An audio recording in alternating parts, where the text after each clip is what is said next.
Hey everyone, today I wanted to talk about how to add hair systems to characters and a couple of tips that might help you create more realistic results.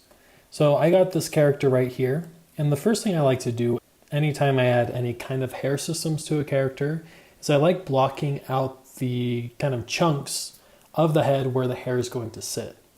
And I do that with what are called vertex groups. So if I select this head here and come over to this data property panel and then come up to vertex group, I'm going to click a new one and I'm going to label this, let's call it side head. And with that selected, I'm going to come over to weight paint and I'm just going to kind of paint in kind of the side profile where I want the hair to sit. So finding reference is always useful. For now, this should be good. By the time you're done with it, it should look like your character is a middle-aged balding man.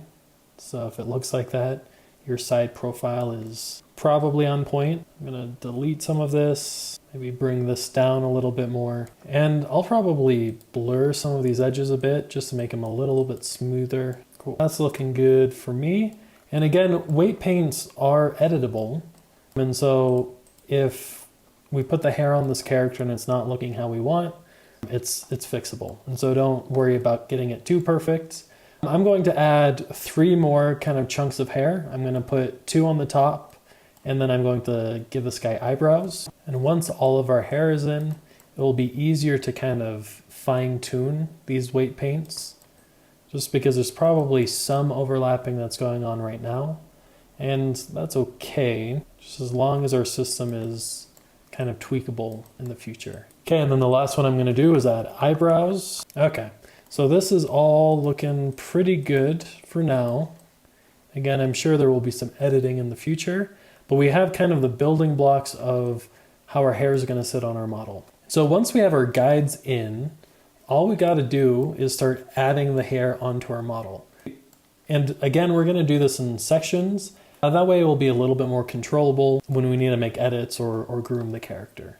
So with our head mesh selected, I'm going to start by adding hair to this top 2 vertex map. So I'll click Shift A, and under curves, I'll go to empty hair. Now if I come up to the sculpt mode, I can start adding some hair guides to the model. Now the hair guides aren't actually the hair. The hair guides are kind of what you're able to comb and manipulate on your hair model.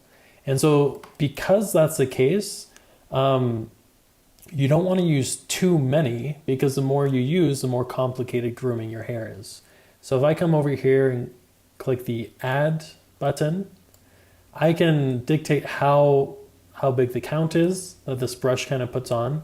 Again, this might be a little too crazy because again, these are just guides. So I might bring this even down to 1, and then you can change the length of it if you want. You can change the points. The points is kind of like the subdivision of the guides. Then from there, you can kind of block out your hair guides. And this is an area where if you can be a little bit organized, it will go a long ways because it will just make it a little bit easier to groom your hair after the fact. Okay, with our hair guides in, now it's time to actually add the hair. And so if I change the shader editor to my asset browser, Blender has a bunch of hair presets that kind of help you shape your hair how you want. One of the most important ones is interpolate hair curves. And so if we click and drag this to our hair guides, nothing's going to happen. It's because we need to come up to, so if we go to object mode, come up to our modifiers panel, it looks like it actually didn't even add. Okay, cool. You see we have interpolate hair under our modifiers panel.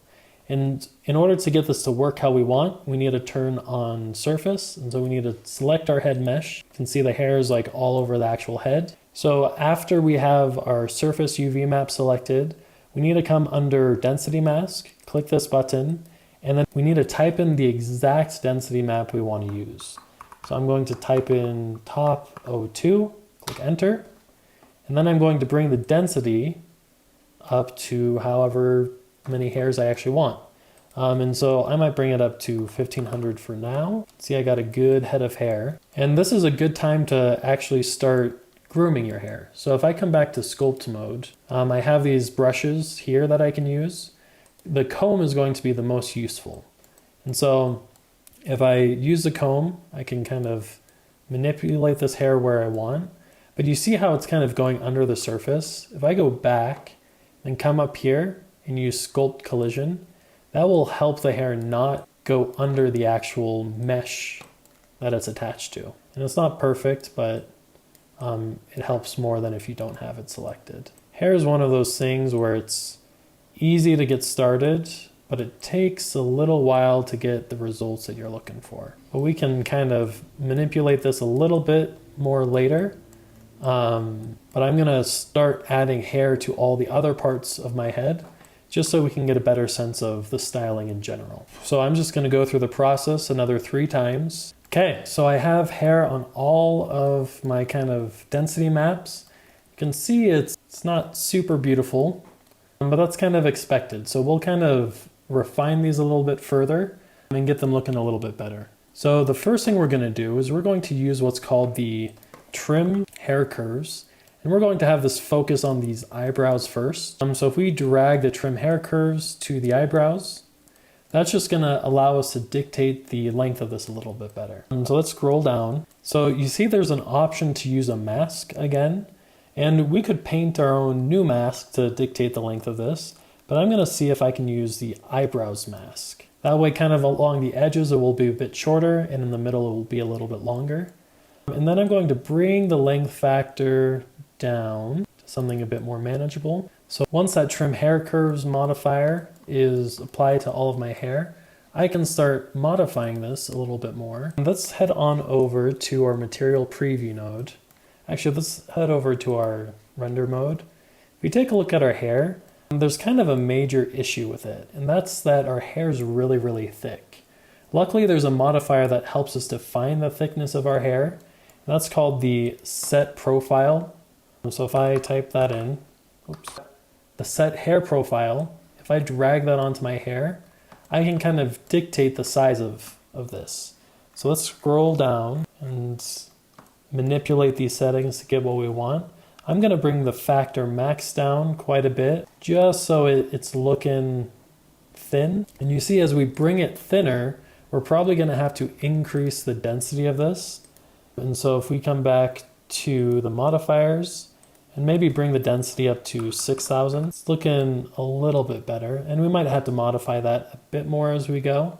But I'm gonna go ahead and add that set hair curves profile to each of these and just get them looking a little bit more realistic. So the process we've been going through is pretty standard for the rest of the kind of hair development that we're working on.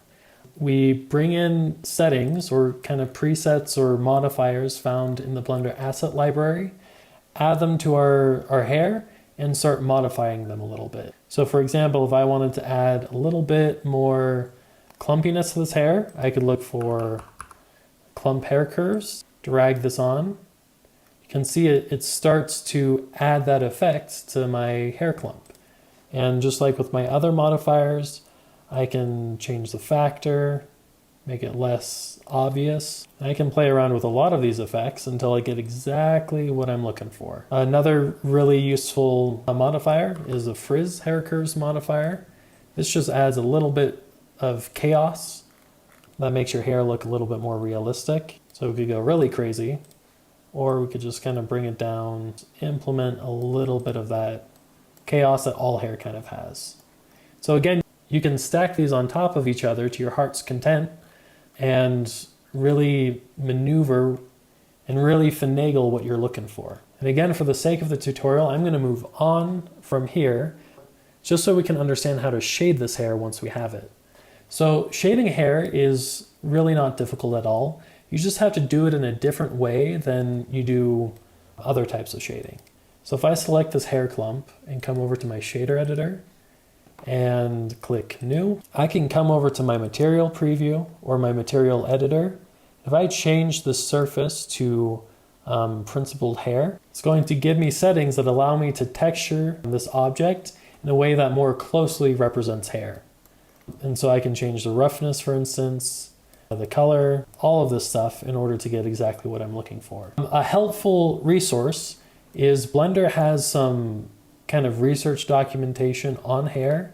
And so if you come over to their studio page, blender.org/download/demo files, and then download this hair file, you don't have to pay anything for it. I can then append one of the hair materials from that file.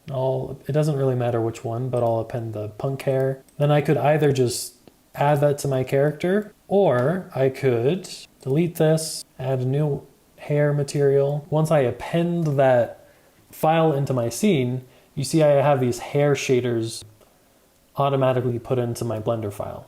So I'll select Cycles shader, and I can now kind of play with this and get what I want. But you see there are a couple different settings that I can play with.